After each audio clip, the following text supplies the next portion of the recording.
안녕하세요. 스마트 등산교실 양현지입니다. 안녕하세요. 원정민입니다.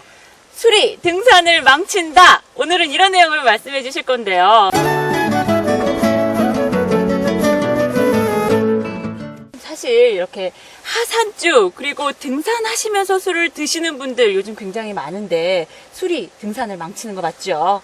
네, 그렇습니다. 우리나라 사람들 등산 중에 술을 참 많이 드시는데 뭐 입산주, 능선주, 정상주, 하산주, 뭐 계곡주, 이별주 정말 많이 술을 드시죠. 네. 근데 등산 중에 술을 마시면 이제 그만큼 사고 위험이 높아지는 것이죠.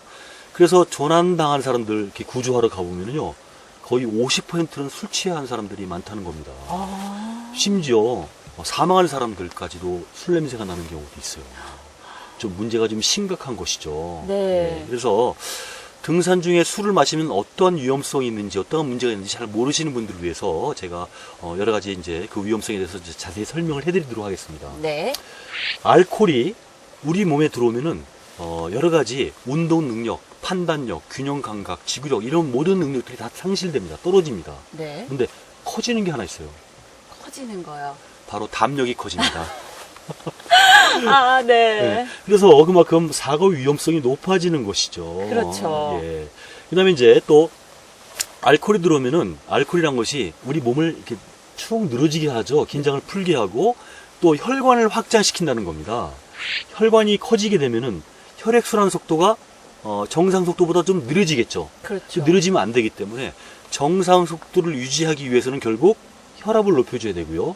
혈압을 높여주기 위해서는 심장이 더 힘차게 뛰어야겠죠. 네. 그런데 심장은 이미 등산 중으로 굉장히 지쳐있는 상태인데 거기에다 술까지 알코올까지 집어넣으면은 심장은 더욱더 무리를 하게 돼서 혹사를 할 수밖에 없는 것이죠. 아, 그럼 정말 술이요. 굉장히 심장을 혹사시키는 거였네요. 그렇죠. 그런데 선생님, 왜 겨울에는 추우니까 이렇게 술을 한 잔 딱 하면은 몸에 열이 나니까 좋다라는 이야기 많은데, 맞나요? 그런 분들이 계시죠. 겨울철에 추위를 예방하기 위해서 위스키 같은 거 조금씩 가져다니면서 이제 추울 때 한 잔씩 드시는 분이 있는데 그것도 별로 좋은 방법이 아닙니다. 술을 드시게 되면은요, 잠깐 체온을 높여주는 효과는 분명히 있습니다. 네. 근데 그 후에 그 뒤가 문제인 것이죠. 결과적으로 더욱더 체온을 떨어뜨리는 작용을 하게 되는 것이 바로 알코올인 겁니다. 예를 들어 설명해 볼까요? 네. 모닥불이 있는데 모닥불이 꺼져가고 있어요. 근데 거기다 알코올을 부으면은 모닥불이 확 살아나겠죠. 네. 네. 잠깐 동안 확 살아났다가 알코올 기운이 다 빠지고 나면 어떻게 됐어요? 모닥불이 도로 포로로 꺼지죠. 바로 그런 현상이 우리 몸에서 벌어지는 겁니다. 일시적으로 체온을 확 높여주긴 했지만은 결과적으로 더 체온을 떨어뜨리게 되는 겁니다. 남성분들 그 술을 많이 드셨을 때, 술이 깰 때 굉장히 추위를 느끼는 걸 아마 경험하셨을 거예요. 그런 거와 같은 상황이 벌어지는 겁니다. 그리고 저체온증에 빠진 사람들한테 뭐 체온을 회복시키기 위해 술을 좀 먹인다? 그거는 정말 위험천만한 행동이죠. 절대 그렇게 하시면 안 됩니다. 또 술이란 것은 간에도 해로운 영향을 주게 되는 것이죠. 그렇죠. 술, 즉 알코올이 우리 몸에 들어오면 우리 몸은 깜짝 놀랍니다. 이물질이거든요. 우리 몸에 좋을 것이 없습니다. 그래서 우리 몸은 이것을 빨리 분해를 해서 없애려고 거기에 전력 투구를 할 수밖에 없어요. 네. 그런데 알코올을 분해하는 것을 담당하는 장기가 뭐죠? 간. 네, 그렇죠. 간이죠. 네. 간이 바로 알코올을 분해하는데 간은 평상시에 아무 일 안 하고 있다가 알코올 들어오면 분해하려고 이렇게 대기하고 있는 그런 장기가 아니죠. 아니죠. 네, 평상시에는 간이 어떤 일들을 하죠? 피로를 회복해주는 역할을 네, 하지 않을까요? 네, 네. 그리고 뭐 해독작용을 한다 이렇게들 알고 계신 분들이 네네. 많이 있는데 사실은 그런 일보다 더 많은 일을 하고 있는 게 있습니다. 그것은 뭐냐면은 전 시간에 말씀드렸죠. 우리가 사용하고 남은 포도당, 탄수화물은 우리 몸에 저장할 방법이 없기 때문에 저장하기 좋은 형태인 지방으로 바꿔서 온몸에 저장한다고 그랬죠. 네.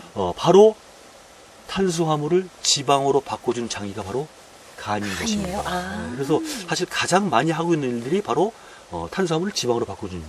그리고 또 그 에너지원을 여러 가지 사용하기 좋도록 이렇게 만들어주는 역할을 간이 하고 있고요. 그리고 또 여러 가지 효소를 만들어서 이제 몸의 생리작용을 도와주는 일들을 하고 있는데, 자, 알코올을 분해할 때 알코올 분해 효소가 필요하다는 걸 들어본 적 있으시죠? 많이 들어갔죠. 네. 그런데 우리 몸에 원래 알코올을 분해할 수 있는 효소가 따로 있는 건 아닙니다. 네, 없죠. 네. 그러니까. 그래서 알코올 분해할 때는 다른 데 쓸 효소들을 갖다가 알코올 분해하는데 막 갖다 쓰는 겁니다. 네.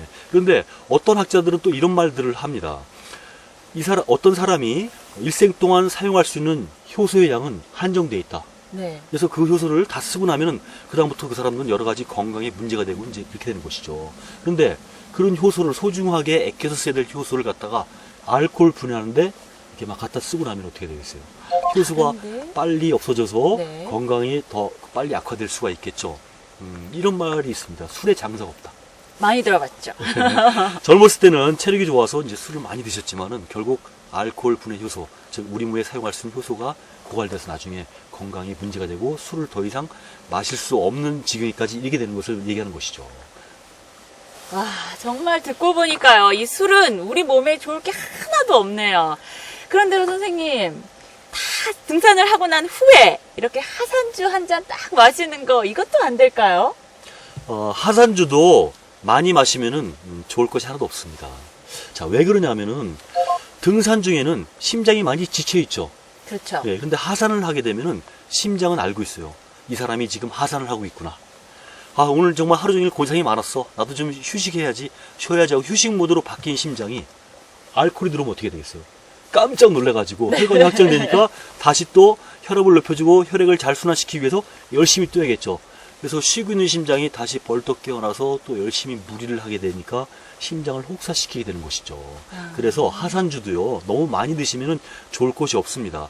우리가 등산을 통해서 몸을 깨끗하게, 노폐물도 땀으로 배출시켜주고 신선한 공기 들어마셔서 몸을 깨끗하게 만들었는데 내려와서 알코올이라는 약물을 투입합니다.